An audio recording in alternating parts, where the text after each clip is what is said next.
everybody. I'm Ted DiBiase, the $1 Million Man, and everybody's got a price for lazy booking. Hey, this is your Olympic hero, Kurt Angle, and you're listening to Lazy Booking. No, it's true. It's damn true. Ho! Hey, folks, I'm WWE Hall of Famer Hacksaw Jim Duggan, and if you want to know what's going on in wrestling, check out Lazy Bookings. Ho!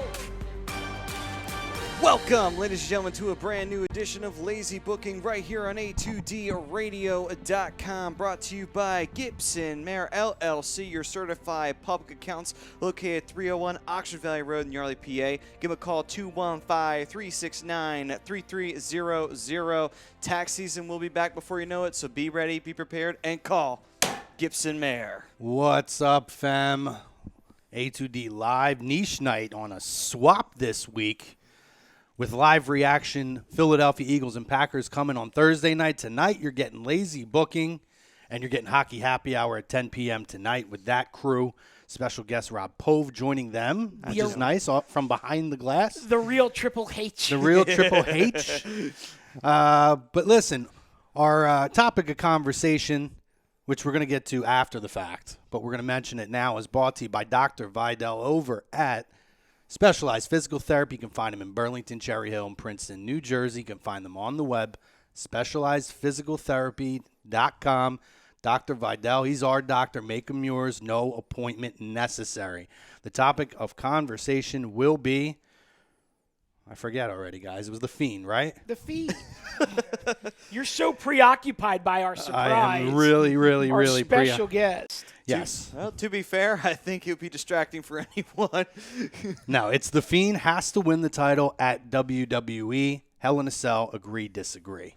But yeah, tonight, guys, we're happy to let you know we're going to have a special guest, a former multiple-time World Heavyweight Championship holder in WWE, WWF, WCW, and other organizations. WCW? Other organizations all around the country. One of the biggest names in the 1990s, Sid Vicious, Sycho Sid Udy. He's going to be joining us. Sid Justice, if you will. Sid Justice. He's going to be joining us in about 10 minutes, guys. He's going to call into the studio. We're going to talk with him. We're going to try to get some of your questions out to him. We're going to talk about Sid, his upbringing. We're going to talk about his career, some of the highlights. He's a two-time WrestleMania main eventer with names such as Hulk Hogan and The Undertaker. You can even go back and talk about some of his most memorable moments. I know I'm going to ask him about that moment in Madison Square Garden at Survivor Series against Shawn Michaels. Oh, yeah. Whether you loved or hated Sid, he's a memorable guy. He's a big guy. He's a guy who was a very imposing force and almost in a lot of ways seemed like he was ahead of his time before heels were getting cheered before the baby faces. Oh, yeah. And that WrestleMania at Survivor Series at Madison Square Garden and really WrestleMania 8 are two examples of that, with him getting cheers as the heel over Hogan and vice versa against Shawn Michaels as well at a time where Shawn Michaels was red hot. He was white hot at that time. Yeah. So I mean, you look back at his career and some of those really great moments, but I think one of the most masterful ones is he tried to stay in character when the Shockmaster showed up on television. So that's pretty impressive after that fiasco happened. Listen, Davey Boy even struggled with that one. I just want to know what happened when he destroyed the barber shop and all the product got into his eyes. Oh, yeah. Like, how bad did that hurt? Oh, my God, the burn in the eyes. Yeah, listen, we're going to have a lot to talk about with Sid. We're really excited. When you think of Sid, what's the legacy that he leaves for you guys?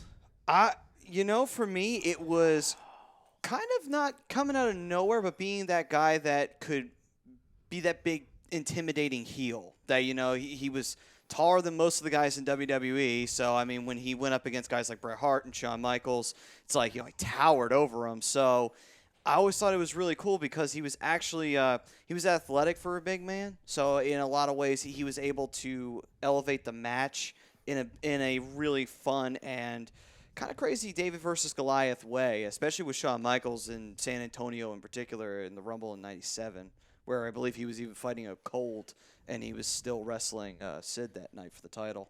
Yeah. How about yourself, Mike? I feel like he was a guy who I think could have been used so much more effectively than he was. But I feel like the promotions and the companies that he worked for could never really decide whether they wanted to use him as a babyface or a heel. And they flipped him at the most inopportune times. And I think as a result, they never got as much out of him as they could have. Okay. And in my mind, and I do want to ask him about this when we get him on the phone, I believe he's a Hall of Famer. I agree. I think it's an injustice, no pun intended, that he's not yet in the Hall of Fame, and I'd love to know what his thoughts are. And that's actually John Danzo would like to know about the Hall of Fame as well. Has he been approached, and would he accept? So I think that's another great question. You know, for me, one of the strongest big man characters of the 90s, he's worked with everybody that's anybody. He's worked, you know, he was a Four Horsemen. He worked in the $1 Million Team. He worked with Shawn Michaels and Bret Hart and The Undertaker and Hulk Hogan and some of the biggest feuds of those early and mid 90s. He was a horseman at one point. Yep, he was a horseman. I mean, there's just so much to this guy that he's done that I think flies under the radar sometimes with people too. Particularly, you know, you see a lot of the praise that Kevin Nash gets, and even back to the Diesel era. Well, who was the perfect foil for him kicking that character off? It was Shawn Michaels, but who was the guy to follow that? The big imposing guy who threatened, who really made people believe that he could be taken down. It was Sid Vicious. All right, so, gentlemen, I will ask you, and Maddie, I'm going to look at you first because I have a feeling you have a strong opinion on this one. Better powerbomb, Diesel or Sid? You know, I actually, when I saw Sid's powerbomb for the first time, I thought it was really devastating. With Nash, I kind of feel like he just kind of lets you go. Yes, you know, and you agreed. just kind of fall. Whereas, You mean kind of like a jackknife tractor trailer that just falls? Yeah. Whereas Sid's was kind of, he's literally like hurling you down to the mat. And even his choke slam too. It's like he's hurling you down to the mat. You know, so I actually thought, man, Sid's powerbomb looks a hell of a lot more devastating than Nash's, who's just kind of letting you fall and let gravity do the work for him. Yeah, I mean, I would totally agree with that. And Maddie hit exactly why. When you looked at Sid's power bomb, it was devastating. There was follow through to it. A lot of Kevin Nash's were basically just flipping a guy up and dropping him down. You really didn't have that kind of extra force to drive him down into the mat. And I felt like he hit it almost perfectly every time. Absolutely. Some of Nash's looked a little bit sloppy at times. You know, the one that I think of that was a little bit scary is the Brian Pillman in War Games. But, you know, when you have a cage that is literally up to your head, Right. you know, it's not going to do you any favors. But overall, I mean, he's got one of the best, if not the greatest power bomb in the history of pro wrestling. I don't think they were logistically thinking about, you know, somebody 7 foot tall. Maybe we should make the cage just a little bit taller so somebody doesn't get hurt in that match. Well, it's funny, though, because when they would bill Sid at 6'9", like he was a legitimate 6'9". I mean, you know, they would say that, you know, Nash was, you know, over 7 feet. And even Nash himself would say, you know, I was probably 6'10". But Sid was, you know, a legitimate 6'9", built like a Greek god, absolute badass. I mean, he was a college football player at one point. And, you know, even Tom says Sid was around back when I actually watched wrestling. So he's actually for once he's gonna know what we're talking about. Hey. I love it, Tom. Kyle said the best bomb was the Batista bomb. It's a good one. It's a good one. I mean, obviously he added that little drop down with it where he sat. It was a sit out power bomb. I used to be a fan of the Pearl River Plunge. Were you a fan of the Pearl River Plunge from Odd Mid Johnson? Yep. And then I mean, Undertaker's last ride was pretty bad too because he would literally hoist you up and then throw you down, which is actually more of a lift up and I drop. thought that was really cool. Yeah, but I mean, when you talk about the guys that established the true power bomb, though, it was Sid Vicious. Oh, yeah. You know, in WCW, well before Kevin Nash. Yeah, no, you're right. I'm just thinking he was also the subject of one of the best lines of all time on WWF television, courtesy of the Macho Man Randy Savage. What was that? Thank God for Sid Justice. John also wants to know, what does he think about the current wrestling product? Does he watch? And also his thoughts on AEW versus WWE. We'll ask him. Again, I want you guys to, you know, on YouTube, Periscope, Twitter, Facebook, Instagram. Get your questions in. Yeah. We're going to, obviously we're going to talk about Sid. And Sid also has his own project that he's kicking off. Well, he has kicked off. He's 4 episodes in. Vicious Circle. And that's on the EMC Podcast Network. And it's a lot of him. There's been a lot of stories that have been told about him over the years, and he's kind of debunking some stories and confirming other. It's on the Electronic Media Collective Podcast Network. So we're going to give him a chance to talk about his latest project and kind of what compelled him to get into this field. So it's going to be a lot of fun. We're going to have him on the phone about a minute or two. Jason Cardamone just chimed in, and something that I thought of a couple days ago, and it then completely slipped my mind. He had a short ECW run. Yeah. Oh, that's right. That's true. Yeah. So we can even talk about that. We can ask him what it was like to work with Paulie. I think that was a name you mentioned earlier. Yep. We're going to have him on in about a minute. So it's going to be exciting, guys. It's a great show, and we're obviously after our time with Sid. We'll take our break at that point, and then we'll get in, and we'll talk a little bit of last night. We're not going to be watching SmackDown. This is all about Sid for us here. Yeah, so no spoilers. No spoilers, guys. And, and then, we'll talk a little bit about the high points from last night. And it's going to be real interesting because I hope he does watch the product today, and I hope he's kind of keeping tabs on it because, it's always interesting to see the perspective of gentlemen and ladies who've been in the business prior to, WCW closing and everything like that, and getting their perspective on the modern day product and how it's evolved since the late 90s and the early 2000s. Yeah, for sure. So we are going to get Sid on the phone here in about 20 seconds. But yeah, fam, remember, this is also your time. So we want you guys to interact. We want you to drop your comments in. We'll get to as many as we possibly can. We're going to have Sid Vicious, Sycho Sid, coming on momentarily. After Mr. Softy goes by.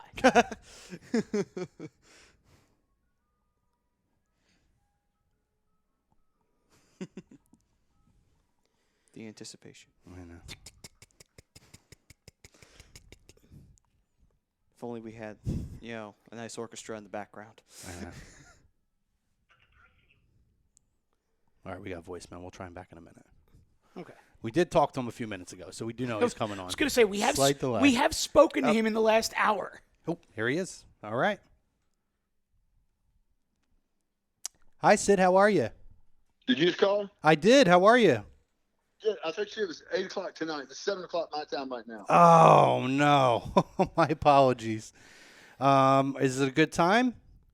Well, I was just about to eat. Could we do it? Could I eat real quick and call you back? You sure can. Give us a call back when you're ready, Sid. Oh, okay. Thank you. My bad. I forgot about the time difference. And ladies and gentlemen, welcome to Live Radio. Live Radio. All right. Well, at least you guys have it confirmed Sid is going to be on the air. You heard his voice. The master and ruler of the world.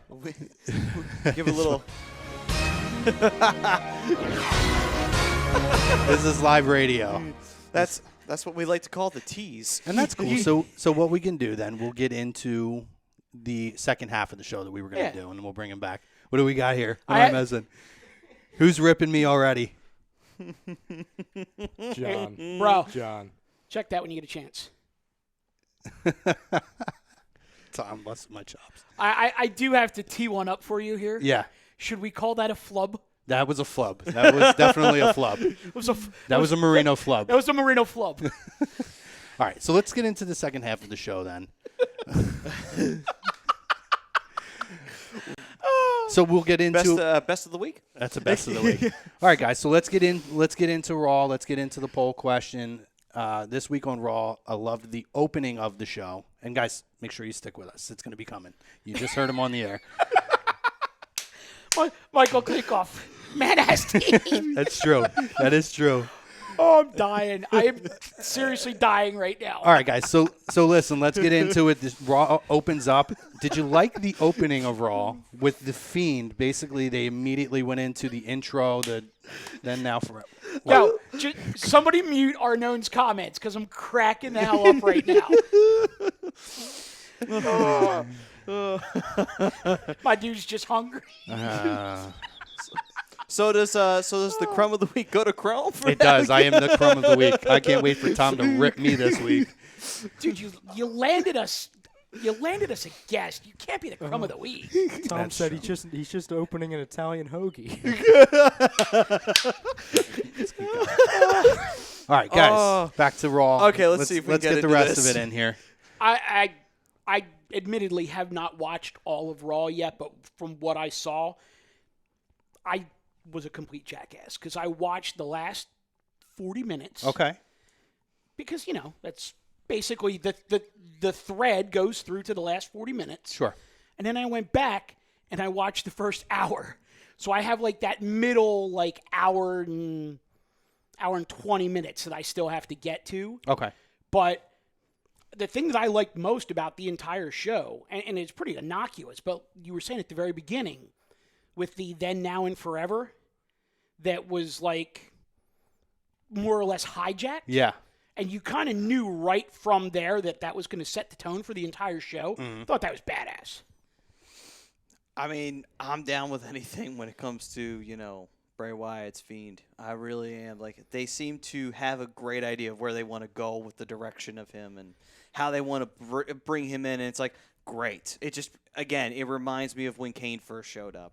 You never know when he's going to come or you have an idea. And when you do, it's one of the best parts of the show. Well, back when Kane was one of the best parts. This is the best part of the show for Raw. Yeah. No, for sure. I loved the opening. It was something different. And that's the thing. I feel like this character is constantly generating something different that we haven't seen yet. Oh, yeah. I loved it. And obviously we open up and Bray setting the tone. Kind of fast forward, and we had, a promo throughout the show where he talked about, things coming up with Hell in a Cell and that kind of set the tone of what's going to happen later. So we'll get to that match after. Right. The 40 minutes you're talking about, well, let me ask this first. So this show, you didn't watch a lot of it. Right. Did you watch all of Raw? Not all of it. Oh, okay. Ryan, did you watch all of Raw? Okay. All right. So Silent you bro. can tell that they're getting to they're tying up a lot of loose ends for a total draft or shakeup. Because there wasn't a whole ton of advancement on a lot of things, and they kind of have their hands in a lot of different bags. Obviously they're talking about how there's the beef between Sasha and Becky, but they're also keeping fresh the Alexa Bliss, Nikki Cross stuff. Right. And I think there's no accident by that because they're not sure what direction that things are going to go after Hell in a Cell. As far as the 5-way match for the number one contendership, I like the fact though with that so you had your Intercontinental Champion and your United States Champion in a match for a number one contendership, which to me at least they're attempting to help bring some legitimacy and importance back to those two titles. Agreed. Yeah, I mean, it gives also it gives sort of a little bit of momentum towards Nakamura, U.S. champion. It's just telling you, it's okay, listen, even though your guys' championship runs, sometimes they get pushed to the back burner, we're going to put you right up front. You're going to be going for the big title, in a match. Even if you don't get it, at least you were there. And say you were there. And what was interesting about it, too, and I'm sure you guys didn't catch this, was they did do a backstage segment. So they did have these little segments with the participants throughout, and they did a backstage segment in the locker room with Sami and Nakamura to where it almost seemed like they're now planting the seeds for the Nakamura-Sami Zayn feud, maybe a potential Nakamura face turn, to where he seemed to be getting agitated with Sami's kind of overexcitement back in the locker room.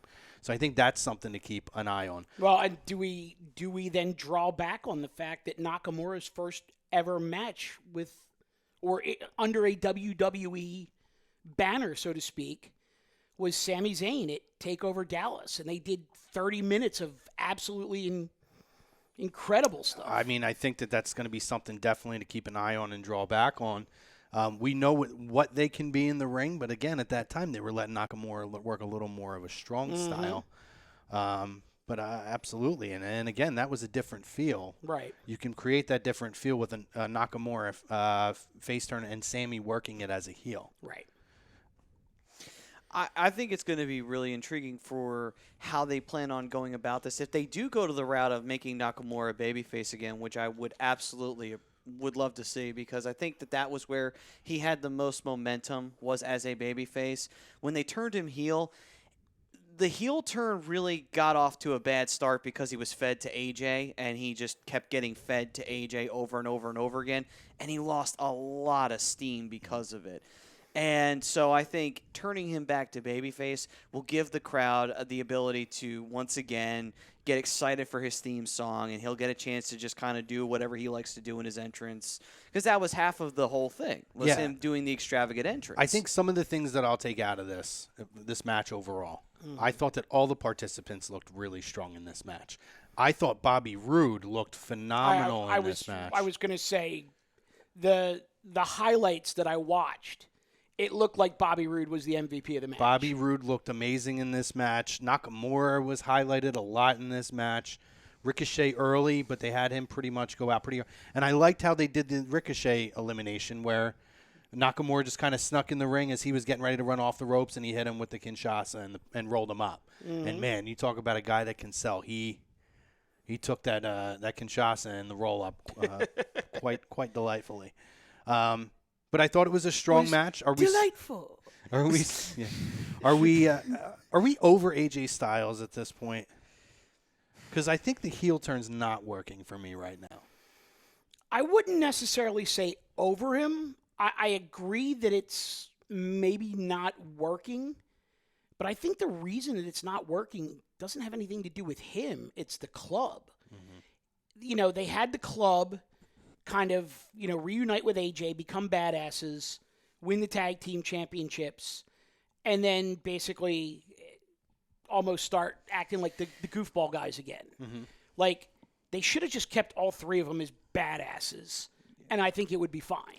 Yeah, what didn't help anything, too, is when they originally had them and all that hype was surrounding them, they just absolutely just stumbled right out of the gate in the booking side of things for the club.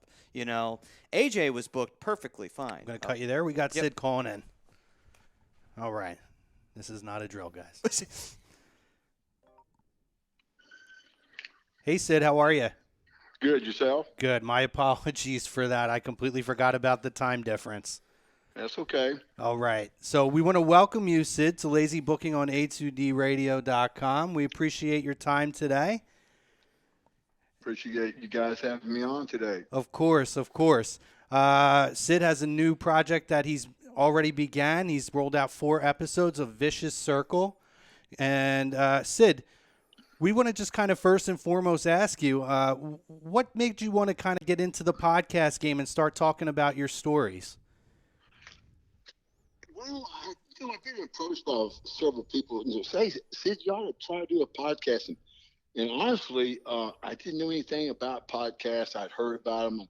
I'm not really, just in the last, say, really the last year and maybe more intensely the last 6 months, where I've gotten into, getting online and looking things up. One of the things is, real quick, I always was against stuff like that because what I related podcast or internet and stuff like that was to gossip and rumors. Mm-hmm. Because when the internet first came, got, when it first got popular, it really was for wrestling. It was just like a dirt sheet. And I don't know if you guys even know what a dirt sheet is. Oh, we definitely do. Well, are they still out there? Online, yeah. Yeah, they are. Well, I'm sure they're online now, right? Yeah. Mm-hmm. Okay, well, this is the thing is, this is how I was introduced. And, when you learn something and it turns out to be pretty much true, you usually stick with it. And I'll never forget, I was Lord Humongous down in Continental. Mm-hmm. And the booker, his name was Robert Fuller. And he said to me, Sid, have you ever heard of a dirt sheet? And I don't know if I had or not. I think I'd heard a little bit through, my manager, Bruno, always had them. I said, no, I've never read one, but I've heard of them. He said, well, listen. He said, don't ever read one.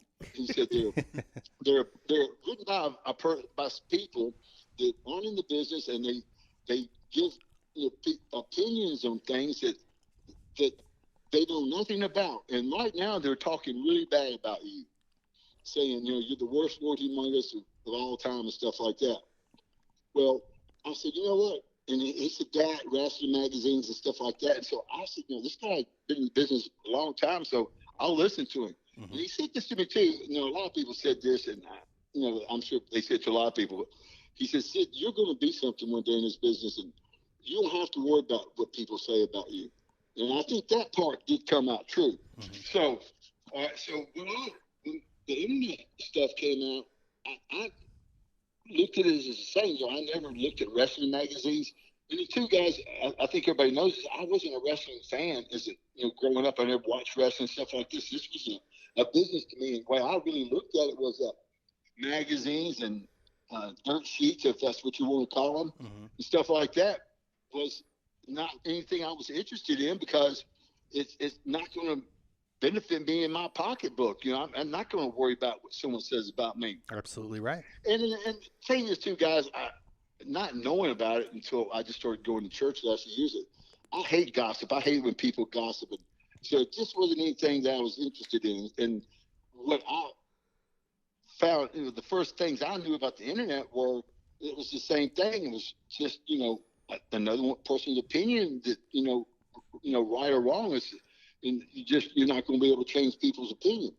So about a year or so ago, I got my first flat screen phone, and I got a tablet. And the reason being is me and a buddy of mine are writing a book, and a couple of us are, and I've got help from a couple other people. Well, this guy, friend of mine, taught me how to get online and look at all these things, and I'll tell you, this is a true story. So I got online, learned how to FaceTime. So the guy was, I had a tablet and a flat screen phone, and I bought a laptop for a guy that was Sycho Sid Vicious, where he could help me correct some of the stuff in the book that one of these guys was helping us write. So I was making the corrections, Yeah. And so one night he's walking me through, showing me how to get online. So, and this was just dumb luck or coincidence, whatever. So the very first thing I pulled up was an interview with Kevin Nash, and it said, and I later found out what the topic was. They were, I guess, giving their opinion about the Arn Anderson incident, right? And so he goes, yeah, I always knew Sid was a little off or something like that, Now, my memory of Kevin is pretty simple, is that I was with him when he first started WCW. He rode with me, and we rode together. And, we got some, worked out together and hung out together. We're good friends, and when we were in WWF together, we were good friends. And, never did he ever, say something like that to me to my face, or, so that's what I remember what really happened as far as when we were around each other. So I barked back and said something in the fact that, Kevin, that's big talk for someone who, when they were the champ and being on top, that, that guys weren't getting paid. I don't know if you guys are aware of that or not. Yeah, no, we are. Or you do, that there was a time that we weren't getting paid for months. You know what I mean? Oh, wow. Didn't know it was that long. No. This is what they did, guys. This is how it happens. That it was so bad there that, I didn't have to do this because I was lucky. I had made money and I didn't have to borrow money. But this is what a lot of guys did. And I've seen people like Bob Holly and Billy and Bart Gunn. I rode with these guys, and Carl Willett and people like that.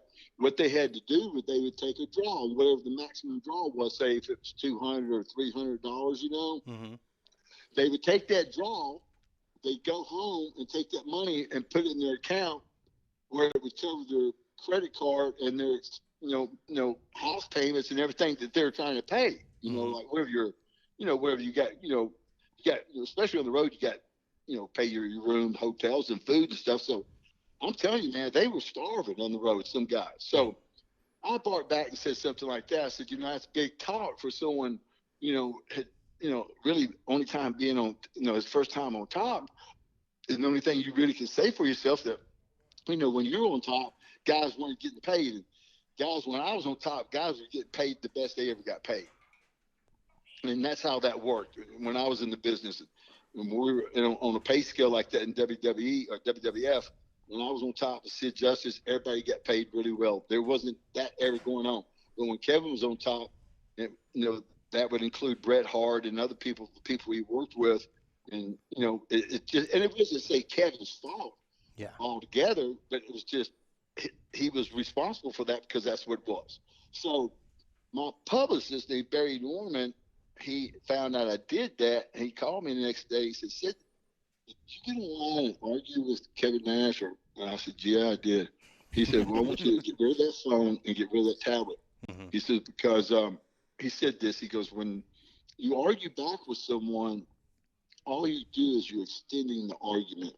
And no matter what you say, even if you say something like that, which is true or not true, Kevin's fans are going to believe Kevin, and whatever Kevin says about you, his fans are going to believe it, and your fans are going to believe it's not true. So it really doesn't do you any good to,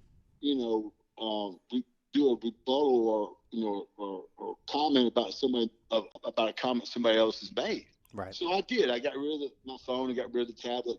Well, I just got a new one because I got Barry Norman, who now helped me with the book. He's helped me, and I got the new phone just really to be able to keep up with pictures of my grandson and stuff like that. But I've also got it where I got me a laptop. Now I'm doing my own podcast. And it's called Vicious Circle. So and then I'm learning too. I won't do that anymore. That do me good to rebuttal or make conflicts with people who are saying things that aren't true. I'm saying they're not true because no matter what I say, people are going to believe what they want to believe. Mm-hmm. So I'm not going to, so that's the reason I didn't get into, online and internet stuff. Now I am, and I can do things and where it can be a benefit for me, meaning where I can promote my book. I can, that's when I really truly got into it first was for a vehicle to promote my book. Mm-hmm. And then I also found, since I've gotten into it, I found out, a lot more benefits where, not that it'll matter, but I like to hope that with my podcast, that I'll be able to do things to give people some knowledge. Mm-hmm. And I'm going to try to be as honest as I can always be, to where at least I like to think that would be a different podcast out there, that only the truth, or as much as the truth as I can remember. And if I can't tell you the truth, I'm going to tell you I can't tell you the truth. Yeah. I'm not going to tell you a story just to have a story. Yeah. And so there were a bunch of reasons, but the main reason really was just to promote the book I'm writing. And then after looking into it, I found out there's a lot of other cool things about it, so and then I've been doing a lot of podcasts to promote the Vicious Circle, and it's fun. It gets me back into the business a little bit. Mm-hmm. And I'm going to just, Rob Bellamy, who's my producer, helps me do this. He's driven down from Canada on 2 occasions, and we spent 2 weekends here, taping some of these podcasts, and it's a lot of fun. And I think it gives me insight to some of the things that are going on in the business. Like some of the things people aren't able to keep in contact with out here, what they're doing and how they're doing. To me, that's a positive thing about it. Yeah, and if you're just joining us, we have Sycho Sid Vicious, one of the greatest of the 1990s, one of the most memorable professional wrestlers of the 1990s, joining us here on A2D Radio. The master and ruler of the world, absolutely, if you will. And in our opinion, Sid, we were doing a little bit of a reflection before you came on. And in our opinion, I think a lot of us here, the greatest powerbomb of all time, the powerbomb that put it on the map. Well, I think it was one of the first used in the United States. I do know it was used in Japan. A guy named David, his wrestling name was Motley's, from this area here in Memphis. I was going down Continental to do the Lord Muggs character, and he said, man, you got to try this finish called the Power Bomb, and he showed it to me. And when I thought of a finish, I wanted to think of a finish that looked like the power bomb, but it was something I could do to anyone. Mm-hmm. Well, power bomb isn't something I could do to anyone. Mm-hmm. So I was going to try it though. So when I got down to Continental, they said, "What finish you're going to use?" And I told them, and they preferred me to use what the other Lord Humongous was using, and that was the Cobra Clutch, or the Shin Shimaki. It was like a version of the sleeper hold.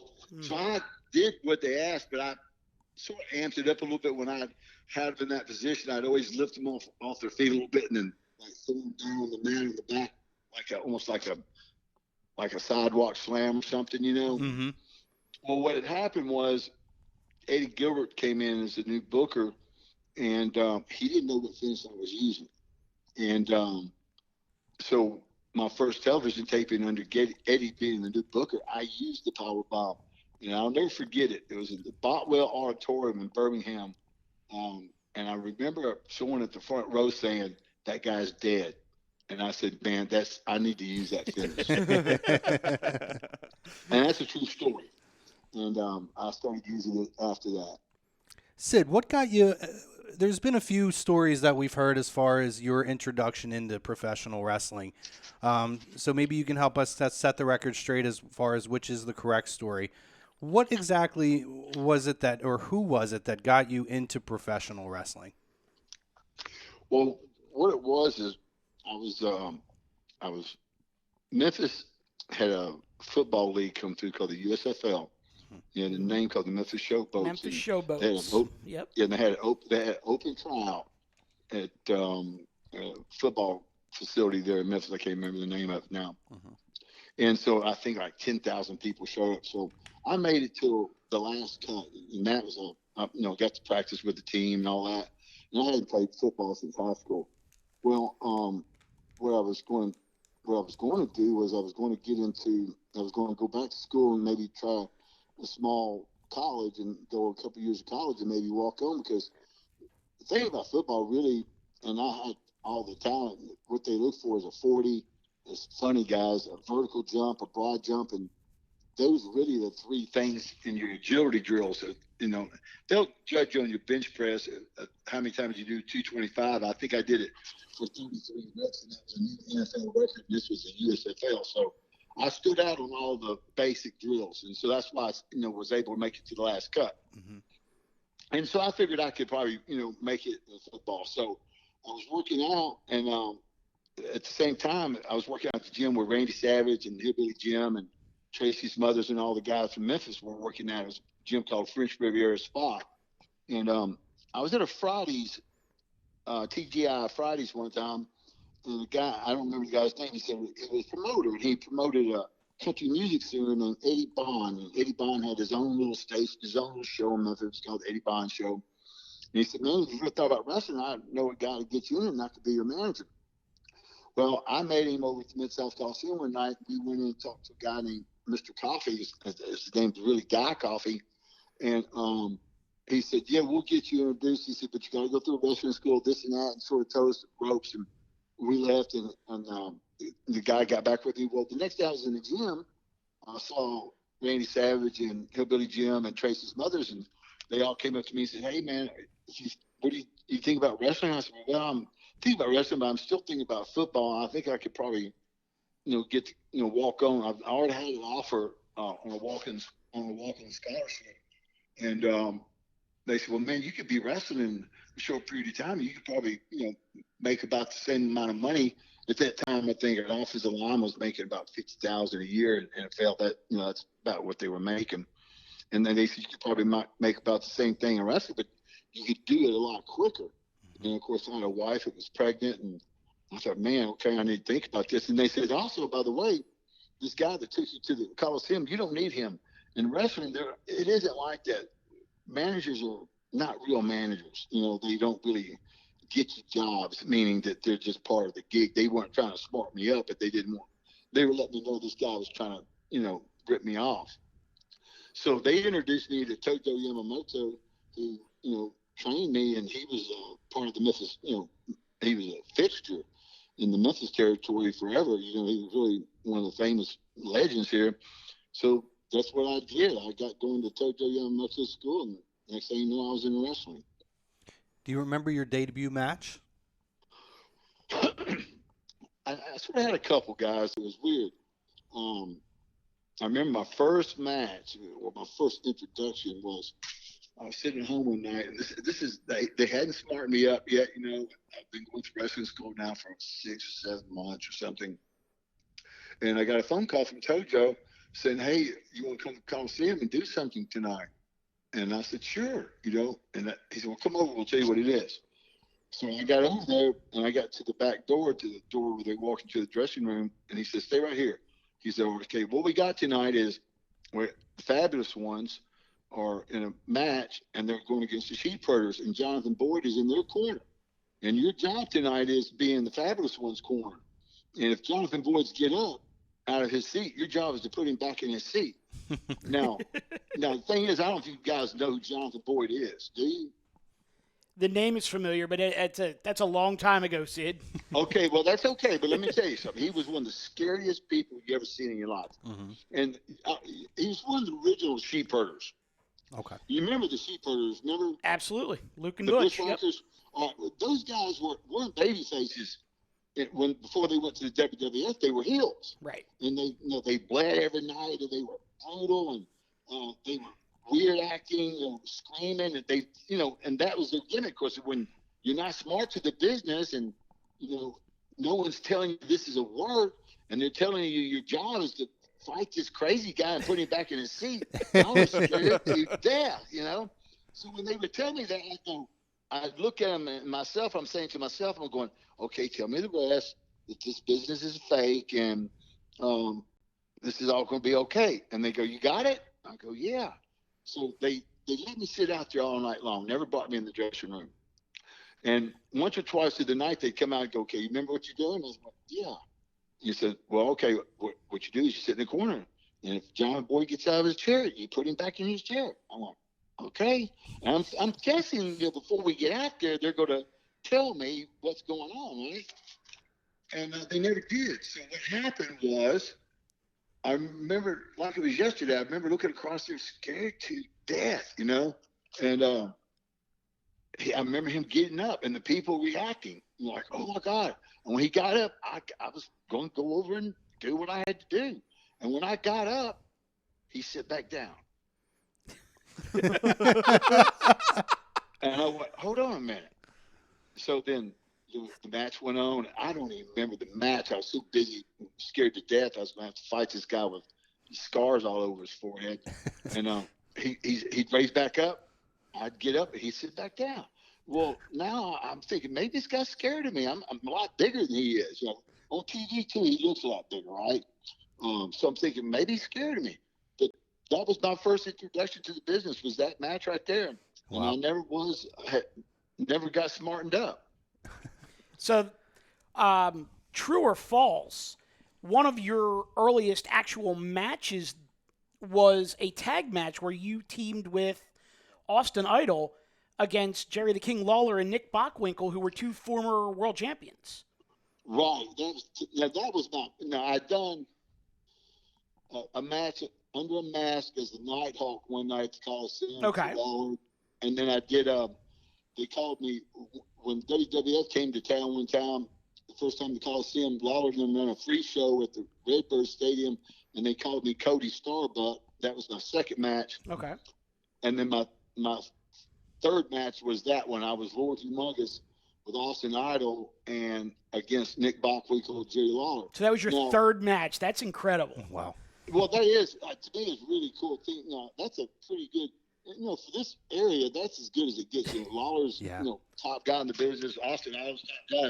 And Nick Bockwinkel is one of the top guys in the country, Mm-hmm. So now I think what happened there, I never was really told. I think what happened was they had somebody planned for that, and they didn't show up or something. Now, I was told it was Terry Funk.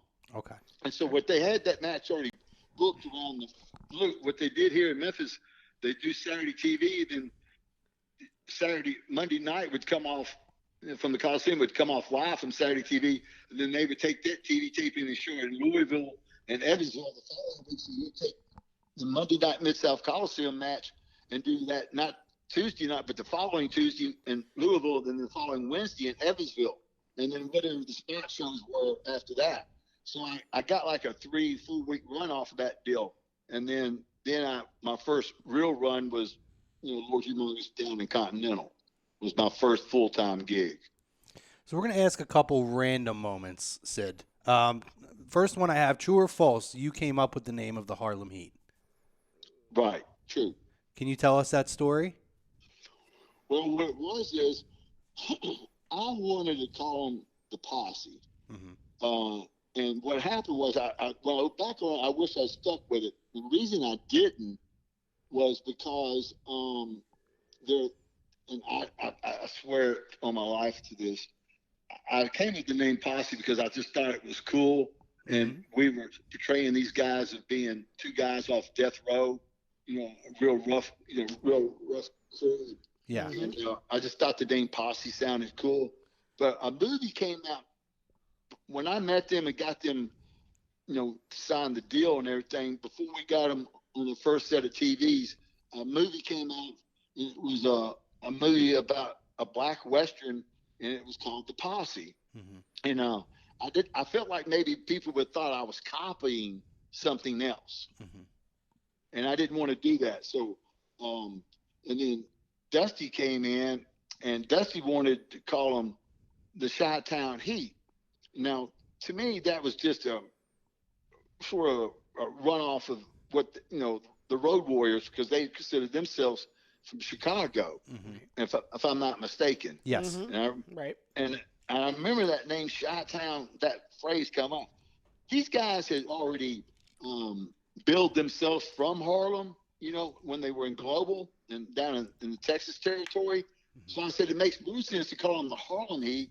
I really wanted to call them, when I wasn't going to change my mind not to go to the Posse, I really was going to call them the Harlem Hellraisers. Okay. Huh. And so then when me and Dusty, not arguing, but, got into a dispute about what to call them, I just conceded to Harlem Heat. Okay.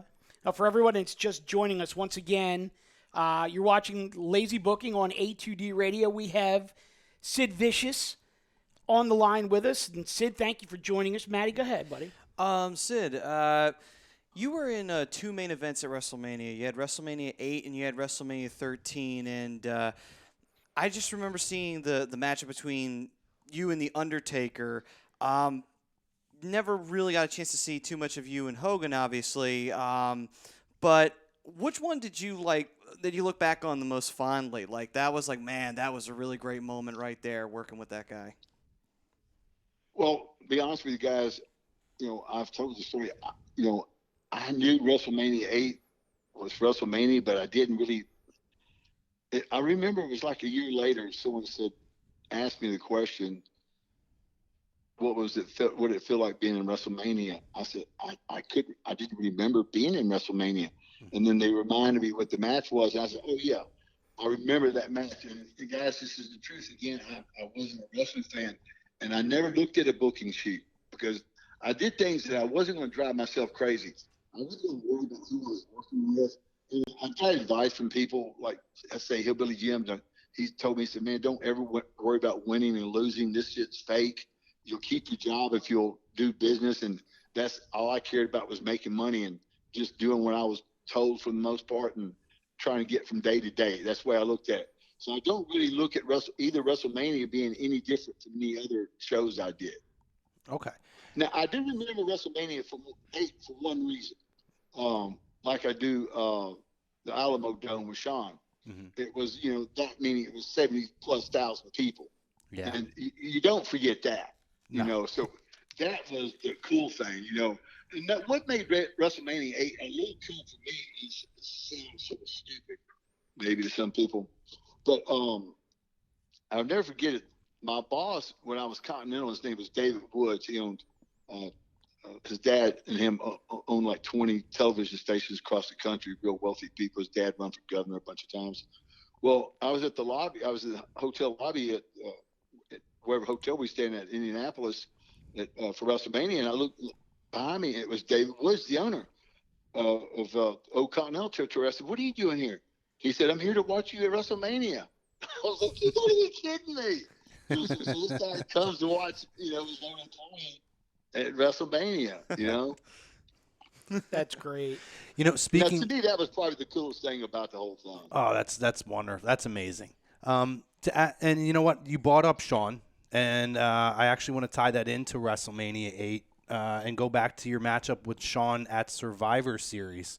It's almost like you were ahead of your time in a sense of one of the first guys who would be a quote-unquote heel who was cooler than the red-hot babyface. And when you talk about WrestleMania 8 and that program with Hogan, and then you flash forward to your program working with Shawn, these were guys who were considered at the top of the business and starting to get booed.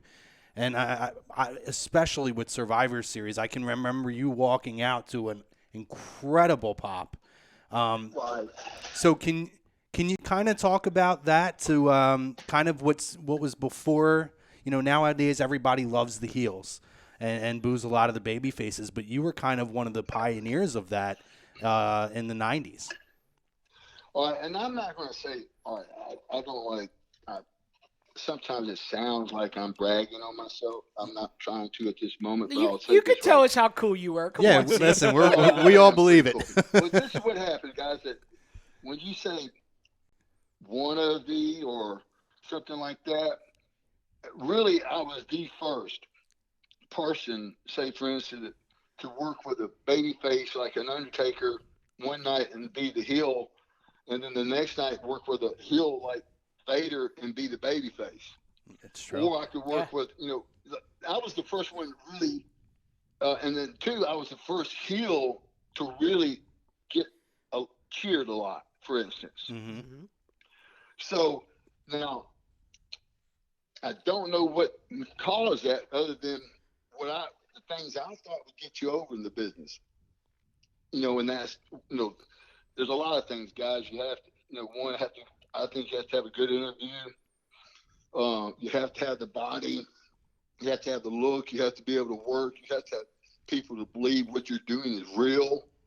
And there's a lot more stuff than that. So I figured if I put all those things together, that it would work. And I think it also had a lot to do with the timing of the business where, Hogan was doing that vitamins and say your prayer stuff. Mm-hmm. And that was, when I look on that, I look back at that right there, that was really old school. Mm-hmm. That was, the matches were like truly working with one of the Three Stooges, Well, it was. He actually had the same matches Curly of the Three Stooges were.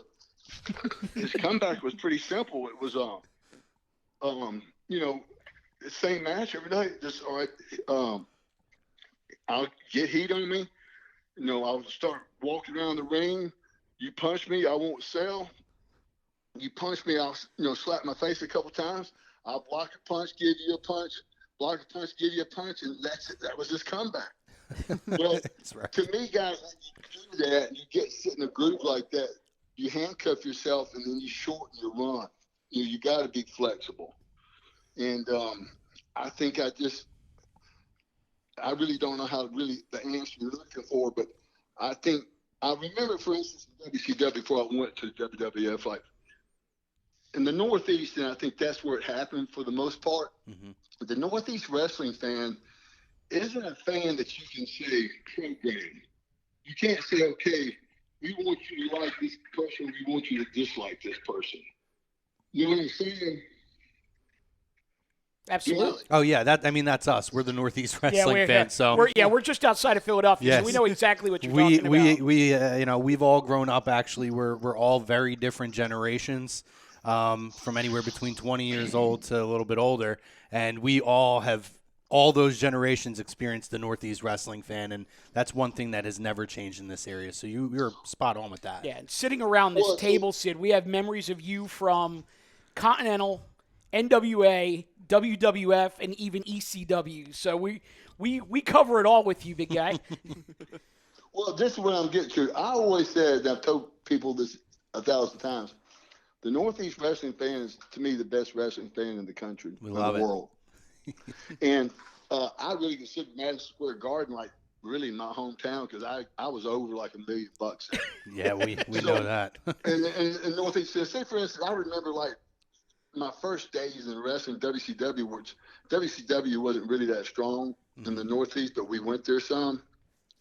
And I remember like everybody hated working with me up there because babyfaces hate to get booed.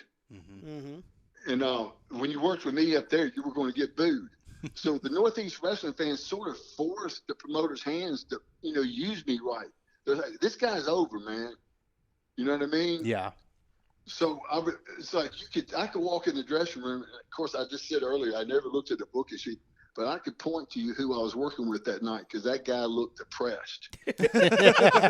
Now, I'm not shitting. I'll never forget Brian Pillman one night. He was one of like everybody doesn't like get booed. He told Magnus, he says, I don't feel good. I don't want to take that power bomb tonight. Magnus said, no, you're taking that power bomb. It was just him not wanting, trying to get out of being depressed, Now I would assume because of the Northeast fan being a big fan of you, that's probably what led to Vince giving you the WWF Championship in '97 and in '96. I think that had a lot to do with it, guys. I'll tell you the story on that. Of course, it's going to be in my book. We talk a little bit about it on the Vicious Circle. Thing is this, the fan really did force Vince's hand to that, guys. What had happened was at Survivor Series, now a month or so before that, we were, I think 2 months before that, I was working the loop, and on that loop there, I was working with Vader. And we're at Madison Square Garden. They came to me and said, we need you to put Vader over tonight because next time we're here, it's going to be Survivor Series, and he's going to beat Shawn for the title. And I said, sure, whatever. So it's a true story. Me and Vader, and I feel like, and people tell the truth and say this too, that we had the best match on the card every night. As far as people's response, they were really into it. Well, you guys were two of the more underrated big men in the sport too, so I could totally see that. Well, I don't think we were ever underrated. When you talk about big guys, you always hear Vader's name, and my name is always up there. So I don't think either one of us are underrated.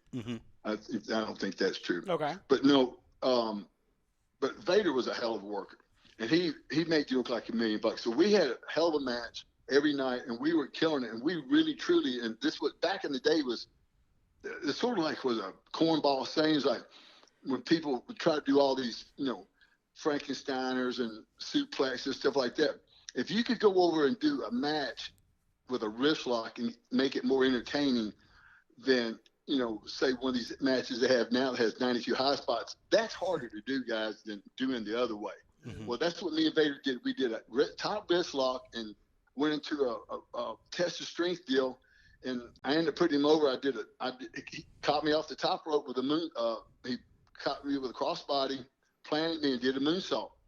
Well, the match was so over. When we came through the curtains, I saw Vince's face, and I knew right there at that moment that he had changed his mind and was going to make me the world champion in that match. It was going to put me in that match and make me the world champion because this is there went from guys not getting paid, guys, to now they're selling out everywhere they go. Yeah. When I came back from my injury, and the only difference was me. I was the only difference in the equation.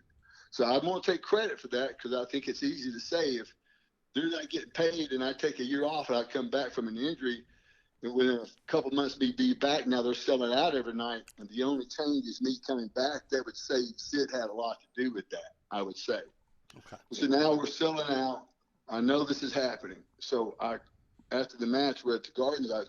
I think it's Bob Holly, I tell, and Ron and Don Harris and a couple other guys. I said, you wait. When we go in your house at Indianapolis, they're going to come to me and they're going to change the finish. Instead of me putting Vader over at Indianapolis, he's going to put me over, and I'm going to win this title on Survivor Series. Was in your house at Indianapolis when Vince pulled me into his office, which was just a locker room. He said, hey, we've decided to change the finish, and we're going to put you over tonight. And I told Vince, I told a couple guys last month, I said, I told them that this was going to happen. Wow. So I called that. And the reason they changed that, guys, is because I made that much of a difference, okay? And that's not bragging on myself or putting myself over. that's facts. And that's what was happening at the time, and that's what. And then two guys, when I came back at Sycho Sid, they put me on that whipping post because I had left, Vince, and I think they put the blame on me that the business got so bad, but it wasn't me. I wasn't there when the business. When I was there, the business was good. When I came back is when it was bad. Yeah.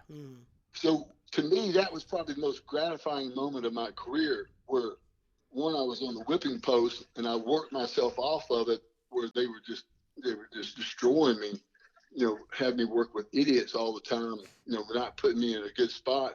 And what I did, and the Northeast Wrestling fan sort of helped me do that. When you're starting to draw money and you change things that dramatically, they have to use you in the right way. Yeah. So we did what's called a NAPI convention, and that's where, like, all the buildings will bring, like, their new stuff. If they have a new hot dog cooker or a new display or, new seats or all kind of stuff. They have them once a year, and they're a big thing that, all companies do. And WCW, which, is owned by Ted Turner, they had downstairs this big layout, and it was all the NWO, and it was like first class, dude. Mm-hmm. And Vince's little deal was upstairs in a little bitty area in a corner of a room by itself, and nothing. You couldn't even see it. And that's how far down their territory had gotten. Wow. Where they were getting beat that bad. Yeah. Now the thing about it, though, where they were beating us in the ratings and stuff, but we're beating them and drawing money. I mean, we're probably beating them in the house shows 100-1. As far as selling tickets. Yeah.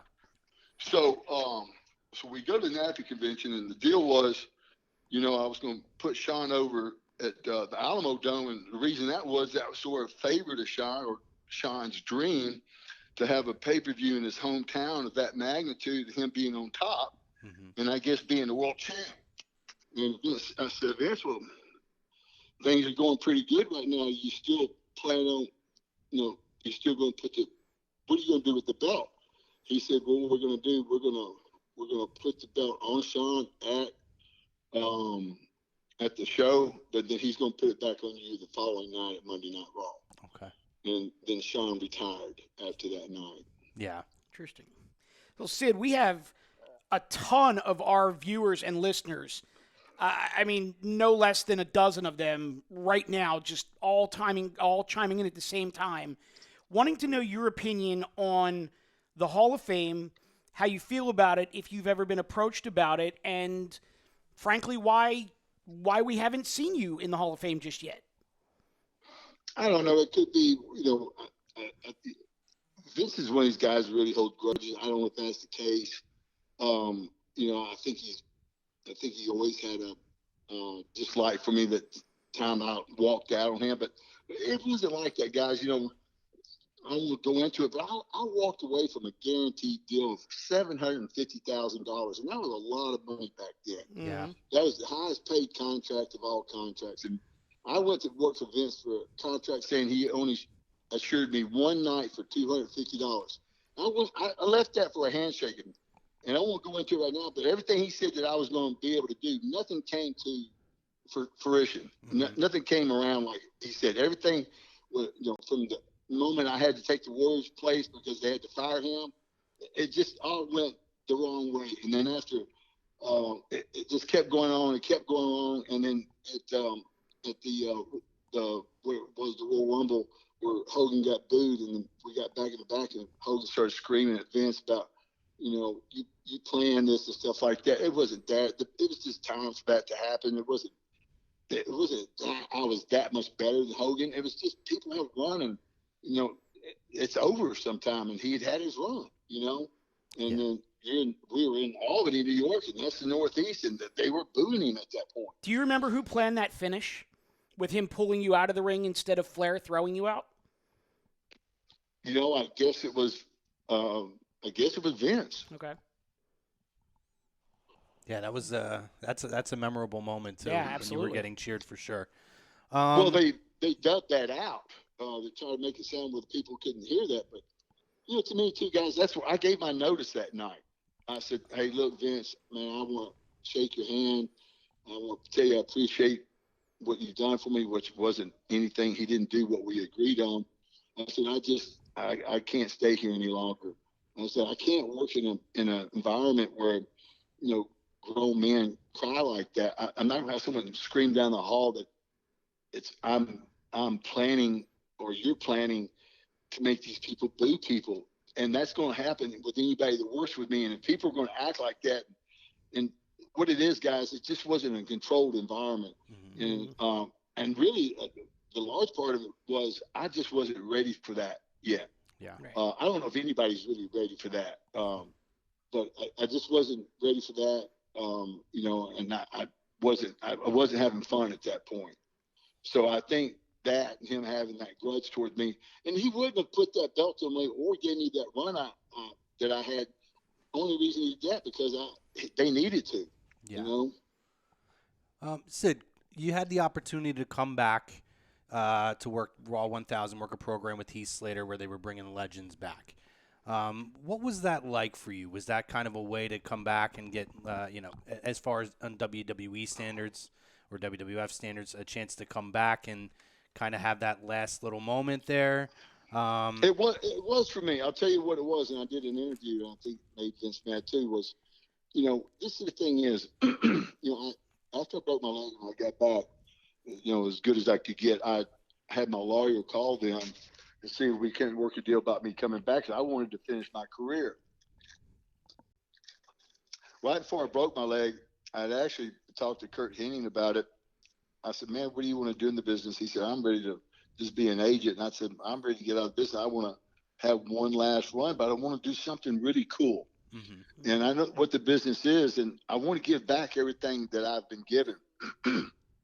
Meaning I want to do an angle so good that when I'm done, they can say that no one ever went out like that. Mm-hmm. You know what I mean? Yeah. And to do that, you have to really give everything you got and know this is it for you, and just go out the best a person can go out. And I had a couple ideas, and I was going to present it to WCW, who I was working with at the time. And then I was actually going to maybe shoot it to Vince too one last time. And then when I broke my leg, I wasn't able to do that. So when I got back from my leg break, about as good as I think I could, I attempted to my contact my lawyer. Now, I've always been honest. I know I'm sometimes hard to deal with. And it didn't take very long a conversation. I could get someone mad at me because I'm probably going to say the wrong thing. So what I was trying to do is use a lawyer to get around that. I wasn't trying to use a lawyer to be a smart ass or anything. I just didn't want to start off the first conversation on the wrong foot. Yeah. And they told my lawyer they weren't talk to him. They'd only talk to me. And I said, if they won't talk to you, then I'm not willing to talk to them. Because that was a red flag to me. And here it is. I'm willing to come in and give my last drop of blood, and you're going to give me this kind of, wall, put this wall in front of me saying, I'm already, I know the business, but I'm not coming in to get over. I'm already over. I'm coming in to get somebody over for you and maybe do it better than anybody else has ever done it. Yeah. Good. I'm sorry, Sid. Good. But again, I just had an empty feeling about that. And for me, going back for that deal with Heath Slater, that was a victory for me. And I said that in an interview there. I said, I won tonight. I said, you guys called me. I didn't call you. Mm-hmm. Mm-hmm. No, and that's the way I really feel about that.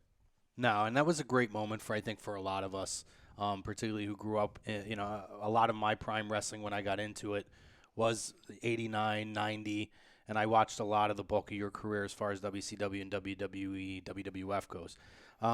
You did reference when you broke your leg, and we all know that was obviously a very tough moment for any of us to obviously watch, and a lot of us were really rooting for you as far as coming back. Can you just give us some quick insight, just kind of on the moment when that happened? Insight on what now? Give us just some of your insight on maybe kind of what was going through your head the moment when you jumped off the rope and you had the leg break. Well, I don't think you really think about things like that when you're doing something like that. You jump off. I realized my leg was broken, from the incident, from the second it happened. Mm-hmm. And you don't, for me, I never looked at it like this is going to be the end of my career. I hate bringing this up, but I remember the story about Kerry wrestling without part of his leg. Mm-hmm. So I knew that I had a broken leg. It was bad, but it wasn't the end of my life. So I knew I could come back from it, and I'd come back from lung surgery. So that's the tougher surgery to come from. Yeah. So, but it was, it really never did bother me. I never looked back at it. It was just something happened, and I just went on. I think Maddie had one more question here for you, and then we're gonna talk about your podcast real quick. Currently, right now, obviously, the product today, have you been watching it at all from WWE? And do you have any thoughts on AEW starting up and possibly kind of having a war on Wednesday nights between the two companies? This the thing is, I did a few months ago. I watched some of the show, and I'll tell you why. A friend of mine who's helped me write my book, his name's Barry Norman. We've done film projects together, and we do some writing things together. And he had told me, he said, man, he goes, they put out, I guess, an ad or whatever you want to call it, saying they're taking resumes from writers and storyline writers for WWE. So we made up a resume, and I had my lawyer hand it to them, and because we got a pretty good relationship with one of the attorneys that work with WWE. So we handed it to him to hand to, whoever would look at these resumes instead of just putting it in, online deal. You never know if it gets through like that. So knowing we put our name in, we started watching the show to see what was going on, to have an idea of, just what the storylines were and who's who and who's really getting over, who's not getting over. And I'm sure they hear this 1,000 times a day. I was really shocked at the product. I'd heard a lot of things like, they were trying to get this one kid, a guy over Roman Reigns, and I heard so many bad things about the guy. But my point of view of him was that, to me, he looked like one of their better talents. He worked really hard. He had, all the parts looked good. He had a good interview. He had a good match. I didn't see anything bad about it. I didn't see anything that I could knock the guy for than the guys they were pushing. And I'm not trying to be mean because I don't know any of these people, like Kevin Owens. Hold on one second, guys. Sure. Yep. Hey, I'm doing this podcast. Let me call you right back. I'm sorry. That's my wife. That's okay.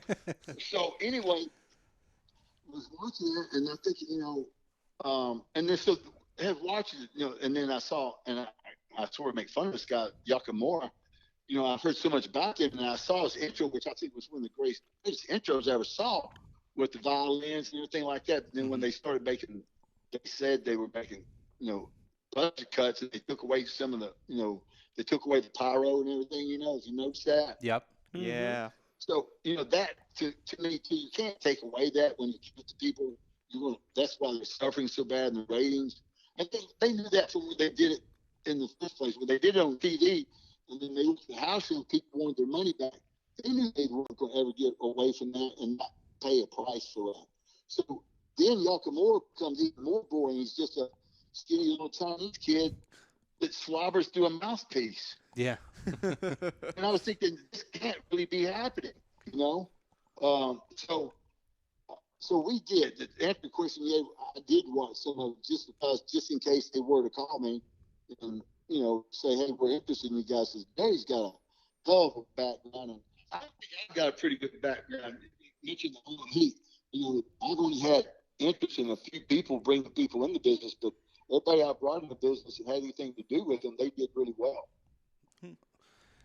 Sid, where can we find you on social media? Well, it's in your Vicious Circle. And you just pull it up on Google and it'll go right to it. Okay. Awesome. Anything on Twitter, anything like that you want to promote? Well, the thing is, I've talked to a guy about doing the Instagram and doing the Twitter account, but it's, it's something very thing we don't really need to do.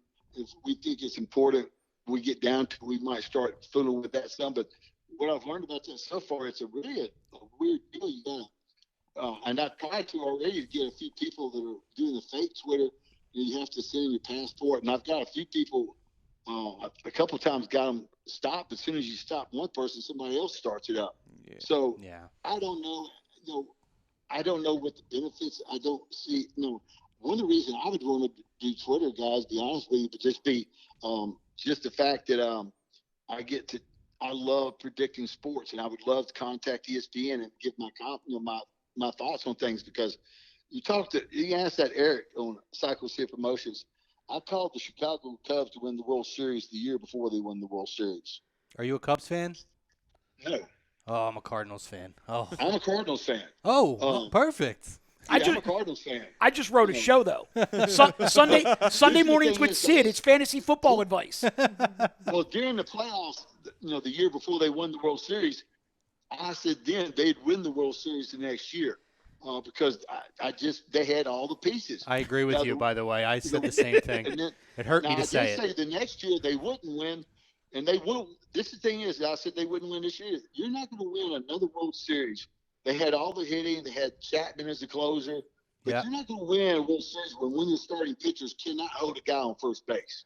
Hey, listen, Sid, what we have solace in as far as Cardinals fans, we're finally back in the playoffs, and we were the team that drove the nail in the coffin on Joe Madden's term there. So we finally got back, Sid, right? I know, man. I like Atlanta. I like St. Louis is my favorite team of all time. Me too. I'm an Ozzie Smith running Redbirds guy. There you go. Who's your football team?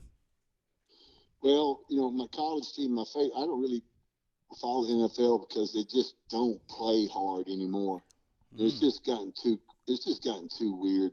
Pro football, it's just all this stuff that they don't play for a year, and they don't play. They'll lose 8 games knowing they can make the playoffs. They're like baseball. You have to try to win every game. Yeah. College football and college basketball is the same.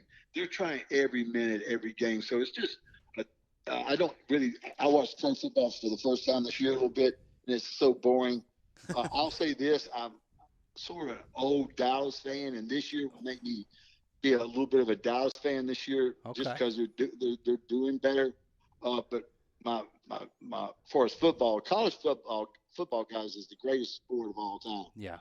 College basketball is maybe one of the most exciting things in the world, because the league changes 45 times, and it could have 4 or 5 changes in just 6 seconds in the last 6 seconds. And there's really a lot of excitement in college basketball, but college football is maybe one of the greatest sports. And it's pretty cool this year. This is the 150th year of college football, and they're really promoting the crap out of it. They've got this thing on ESPN, and it shows how dangerous it was back in the day. And it's really cool. Well, Sid, I have one final question from me. How far have you hit a softball? Man, I don't know. I know at least 450 feet. You know what? I don't even doubt it either. Nice. My man. Well, I know in several times we played on baseball fields where the center field was 4 or 5. Right. And I hit it over the light poles at center field, so that was probably 450 feet. Do you still get out there and play? No, I don't, man. After I broke my leg, I never played again after that.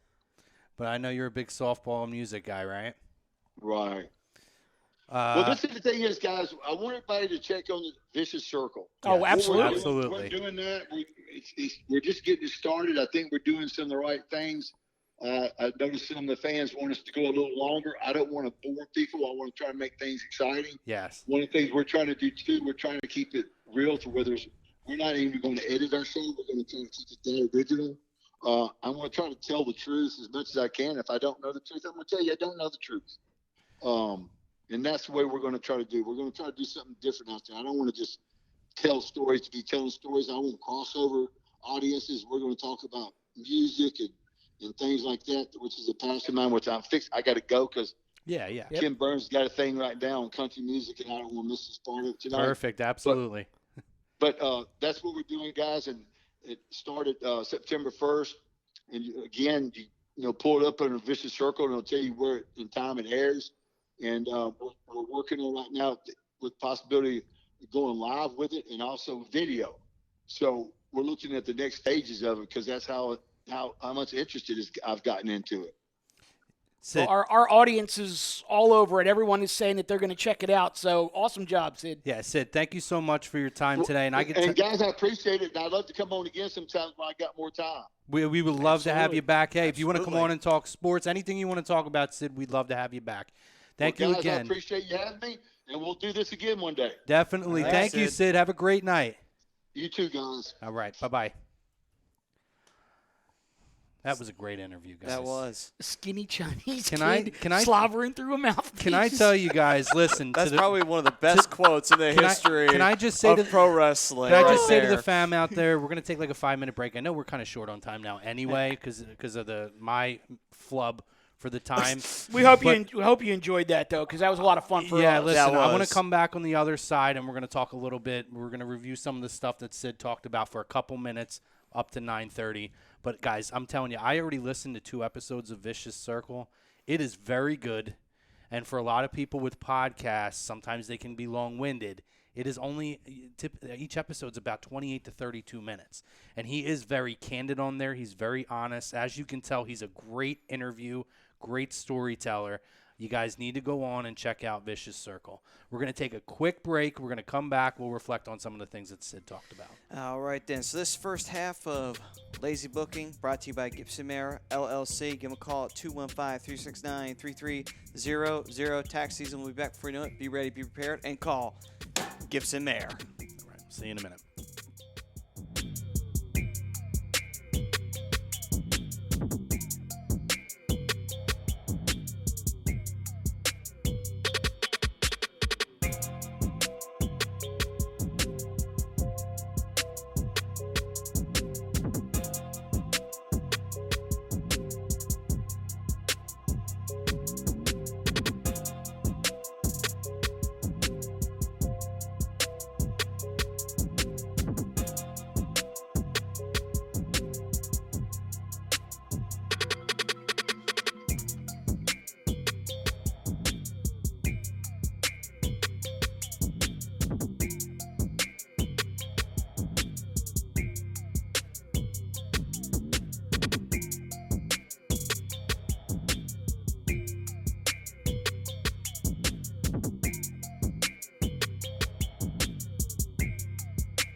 everybody? I'm Ted DiBiase, the $1 Million Man, and everybody's got a price for lazy booking. Hey, this is your Olympic hero, Kurt Angle, and you're listening to Lazy Booking. Go, it's true. It's damn true. Ho! Hey, folks, I'm WWE Hall of Famer Hacksaw Jim Duggan, and if you want to know what's going on in wrestling, check out Lazy Bookings. Ho! Welcome back, ladies and gentlemen, to Lazy Booking right here on A2DRadio.com. Brought to you by Gibson Mayer LLC, your certified public accountants, located at 301 Oxford Valley Road in Yardley, PA. Give them a call, 215-369-3300. Tax season will be back before you know it. Be ready, be prepared, and call Gibson Mayer. And also, we want to give a shout out to our conversation piece sponsor, Dr. Paul Vidal, Specialized Physical Therapy. You can find them on the web, specializedphysicaltherapy.com. You can find their locations in Cherry Hill, Princeton, and Burlington, New Jersey. No appointment needed. Make the doctor yours. Sid could have used him at one point. Oh, don't go there. Guys, appreciate you guys coming back with us. I hope that you enjoyed that. We had a wonderful first half with Sycho Sid Vicious. What do we have him for, 45 minutes almost? It's probably Maybe maybe even a longer? little more than that. Almost an hour, I think. Yeah, actually. that was, I mean, listen, it was a wonderful interview. And again, Sid's new project. And he told us, I didn't know, he's working on a book as well. So keep your eyes out for that. As you can tell, Sid is a wonderful storyteller. He's now doing a podcast, Vicious Circle. You can look it up. You can find it. You can find it on Electronic Media Collective Podcast Network. We'll put that out there. But again, the shows are great. The podcasts are great. I've gotten, there's 4 episodes that dropped. I've gotten through 2 of them. And I mean, guys, that was a great interview. That was a lot of fun. Yeah, that was awesome. Like it was really cool just to hear him talk about his early days being Lord Humongous, and then doing a little insight on him getting the championship in '96. Yeah, interesting how he glossed right over his NWA time though. It kind of was like he went from being Lord Humongous to when I debuted in WWF, and I'm like, damn it, he doesn't want to talk about being a horseman. Well, we jumped Son around of a too. bitch. I knew we only had so much time, and we knew that. So it was interesting though, because think about how many questions the 3 of us came up with, and we asked like 7 questions. If and that, he just carried the whole rest of the conversation. Yeah, I mean that was awesome. There's really a lot to this guy, and I do believe that there's a lot of the stories that you hear about him are misunderstood. And half truth, half truths, yeah. And from what I've gathered from listening to his podcast, there's stuff that if it's true, he's not shying away from it either. Yeah, I mean that's the thing with anybody who's been in the business. You're going to make some friends, you're going to make some enemies, and unfortunately, some people who want to slander you, sometimes they're the more boisterous than the people who would defend you. And then people believe one side of the story, and you don't realize there's the other side of it. Yeah, and we have a national audience, but for us, particularly for the bulk of our audience that's in the Northeast, to hear his appreciation for the Northeast wrestling throwing fan. some love to the Northeast wrestling fans. He said it's his favorite place to work. He thinks that they're the best fans. He obviously he loved working in Madison Square Garden, and how could who doesn't? you not? Yeah. But he's right. Maybe I didn't choose my words right by saying he's one of. He really was the first guy that I can think of outside of Ric Flair, maybe second guy, who as a heel was truly cheered against big baby faces like the Hogans. Really, honestly, you never really saw him, Flair and Hogan, until '94. Yeah. So he's not lying when he says in '92 he was cheered he was over the guy. Hogan. And I think he misunderstood my point when I said that he and Vader were underrated. Yeah. I didn't mean underrated as in their reputation. I meant like as workers. You think you put 2 big guys like that in the ring and you're going to have a really sort of slow plotting match. But I think as workers, they were both underrated. But I loved how he took that sort of cue and was talking about how they did the top wrist lock and the test of strength and just turned it into a really entertaining match. Mm-hmm. Yeah, it's great too because and to that point, it's like I would say even the underrated side, more underutilized, I think is the better way to say it, where Agreed, because Vader, guy who could have easily have been given the WWF title at any time, but, politics kind of kept him away from that for the most part. For Sid, it was like there was no denying. It's just like you had to put the belt on him. You just had to. And he was clearing that up really quickly. It's just like you had to put the title on him. Bill Middlebrook said he was humble when taking credit for stuff. Yes. I don't know how humble he was. No. He wasn't cocky. I don't know how humble he was. Well, I mean, listen. He called it like it was, though. To him, he wasn't bullshitting anybody. No. No, That's and true. I don't think he should be. And to hear him talk about, did we know that he went for a job at Creative? That was awesome. No, did not know that. I mean, he submitted a resume to Creative. Yeah. That was awesome. I mean, he worked on trying to get a job at Creative. It was just a really insightful interview, I'm telling you. And if you missed any of it, guys, you can go back. You can find it on Instagram, Periscope. You can find it on Twitter, Facebook, YouTube, and now on iHeartRadio. You can get the podcast version because A2D is on iHeartRadio, guys. So, Maddie, do you think he intentionally ignored the part of your question about AEW? I mean, I if I'm being honest, I just don't think he's smartened up to it now because he said he only watched it for a few months. Okay. Yeah, I mean, honestly, though, with AEW, even if he was going to answer, it's hard to really even judge AEW at this time because they don't have TV yet. Right. So we don't know. We don't know what they're going to be when they're up against NXT at this point. Yeah, I mean, no matter who you are, if you're not watching the product regularly and you're not following it, I don't see you going out of your way to spend $70 on something. Yeah. And he admittedly said he's not a guy who surfs the internet and reads dirt sheets and whatnot, and I enjoyed his explanation about that in the beginning. John C. Danzo said he pulled 0 punches, awesome stuff. And Bill Middlebrook said, loved when he said, I wanted to do something that I could do to any man, #powerbomb. Loved it, yes. And he did. He did it to big guys, small guys, and everybody in between. So one of the other things that I found very, very fascinating was he loved Roman Reigns. Well, not loved him, but he looked at it. He took it from a perspective of not being smartened up to everything. He said, I watched, and there's a guy named Roman Reigns. And I thought that didn't see anything. I'm not going to lie to you. I thought that was going to go downhill in a hurry. And he actually went uphill instead of downhill. Yeah, he said, I didn't know much or anything about him. And then he said, what I saw, he has a great look. He thought he had a great promo. And he thought his matches were great. Which is what we've said about him pretty much for the last Well, we've only gotten 2 Matty years. to recently come around on Well, him. to be fair, and the major reason why is because, again, it's the it guy factor that, everybody jumps on and starts to boo. Right. It's kind of the trendy thing to do. The trendy thing to do. Yeah, so. Yeah, but, awesome interview, the Harlem Heat story. There's a lot of that good was stuff. great. A lot of really good stuff from Sid, guys. Please go back and check it out. I thought the story about his debut with the Bushwhacker Hilarious. and Yes. the guy's got scars all over his forehead. Oh, that was And hilarious. he just wants me to put him back in his seat. And then he said, well, as soon as I stood up, he sat back down. Maybe he's scared of me. That was a great story. Oh man, so yeah, but that was a fun interview. Hopefully he does come back. And hopefully we can get him back on here another time. That was really fun. Bottom. Do you think Sid was active today? How would a match between him and Roman go, in your opinion? So that's from John. John C. Danzo.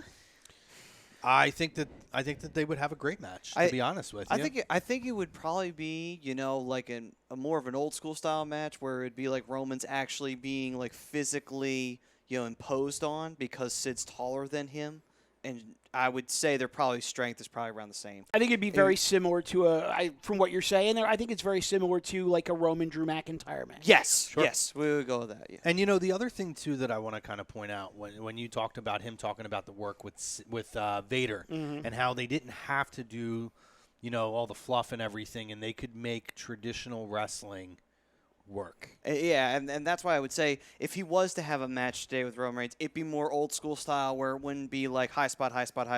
Roman gets to his ooh-ah and then does the spear and the Superman punch and you go home. And well, it's interesting that we talked about Bobby Roode at the top of the show because he's one of those few guys, and you throw in teams like the Revival who do a lot of that traditional wrestling style. And I'm fully on board with Sid that not everything has to be big spots, over the top. There is a definitive spot and what I believe a gap missing for the traditional wrestling style. Doesn't have to be every match, right. but similar to that you have cruiserweights and you have hardcore and you have this and that.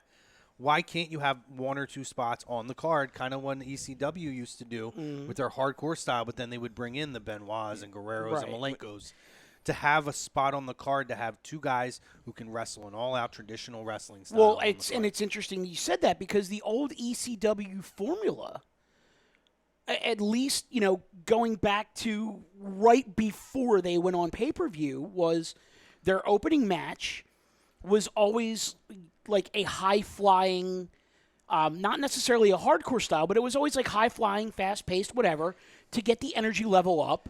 There was always some sort of lucha match on the card.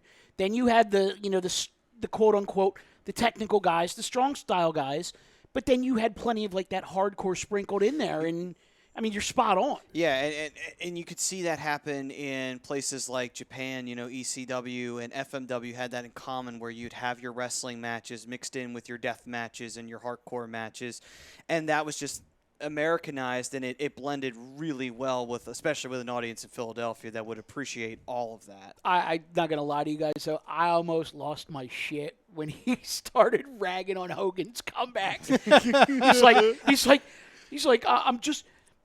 He's like, you get the heat on me, and then I'm going to no-sell a punch, and then I'm going to block it and punch you back, and then block it and then punch you back, and then I'll start walking around the ring. And he did the same shit every night. And I'm like, yes! It was perfect. It's perfect. I wonder what he thought. We should have asked this question, what he thought of when he went to WCW and he had to work with Hogan again in 2000. But God. He probably saw dollar signs. Probably. I have to say that I agree with him. As a fan, to hear him say for him the highlight of his career was that time in WWE, that moment at Survivor Series where the fans kind of put him in that spot, and that run that he had after that leading up to WrestleMania 13 as kind of where he looked like it sounded like he said that was his highlight of his career. Because when I think of Sid, I think of that Survivor Series match. I think of that pop, that hot crowd. Never seen Shawn Michaels in the face roll when he had made that turn after WrestleMania 12 be absolutely booed out of a building. It was a very monumental moment, and again, ahead of its time compared to what we see a lot of now. And, he did mention guys like Kevin Owens and these other guys who are kind of those guys, specifically KevinOwens. So I know we're super short on time, but I want to go back to the poll question real quick before we get out of here. I did want to ask him if he's seen anything about The Fiend. Probably not. Probably not, but it would have been awesome. Oh, I wish he did. I wish he did, though, because I would have loved to hear. So my answer to the poll question is I'm going to say disagree. Okay. Unless they want to keep the belt on him for a year or more, I prefer him as the hunter, not the hunted. I think it's tough to do the hunter with a heel character, though. And he, for all intents and purposes, is a heel character. No, I agreed. I think if you're putting him in the main event picture right now with how hot this program is and the creative that it's doing and the talk that you're getting, and I don't think it's a hot shot by doing it. I think it's well planned. You have to put the title on him. You cannot. You have recreated Bray Wyatt, a guy who nobody thought could be recreated with the loss after loss in big matches. Almost every pay-per-view. His pay-per-view record might be one of the worst, if not the worst, in professional wrestling history, other than maybe Flair in the 90s. But you cannot do the same thing that you just did to this guy for 3 or 4 or 5 years where you ran this guy into the ground. You can't do it. It's a setback on the character. I don't necessarily want Seth to beat him either. I don't need a dusty finish for this guy. You just came out of this hot, for all intents and purposes, a squash match would fit. I'm not saying he needs to squash Seth, but you need to build off of that. You can't have him have one match that's a squash and then come back and either take a loss or you have a schmozz. I hate that we're so short on time. Yeah. I want to debate you on this for like 45 minutes. Well, because you're wrong. We'll have to figure it out another time. But, guys, again, go back, check out the archives, listen to this interview if you missed any of it. I'm telling you, this was great. Download it from iHeartRadio. On iHeartRadio, YouTube, Instagram, Periscope, Facebook, Twitter, everywhere. Thank you again to Sid. check out Vicious Circle. I'm telling you, you're not going to regret it. Maddie, why don't you give us our sponsor read here? All right, then. So, Lazy Booking was brought to you by Gibson Mayor LLC, your certified public accounts located 301 Oxford Valley Road in Yardley, PA. Give them a call, 215-369-3300. Tax season will be here before you know it, so be ready, be prepared, and call Gibson Mayor. And again, guys, also shout out to Specialized Physical Therapy, Dr. Paul Vidal, our doctor. Make them yours, specializedphysicaltherapy.com. Again, check out Vicious Circle. Check out Hockey Happy Hour, the real Triple H with special guests. Great job by the bro tonight, too. Yes. Brodo, great job, man. You killed it, seriously. And I apologize for the flub. But we made up for it. The flub. That was a definite flub. We got special guests on Hockey Happy Hour, right? Yes, Mr. we Rob do. Povia. Yeah. Oh, he's special. Oh, come on. You founded Hockey Happy Hour with me. You're special. Guys, thank you again for joining us. Check out Hockey Happy Hour. Check out all of A2D. For me, Thursday, first half live reaction show of Birds of a Feather, swapping the nights. I'll see you guys tomorrow night You'll on see- Tom and Mike AM in the PM. That's right. So for us With here, the side guys, piece. we'll talk to you soon. Have a great week.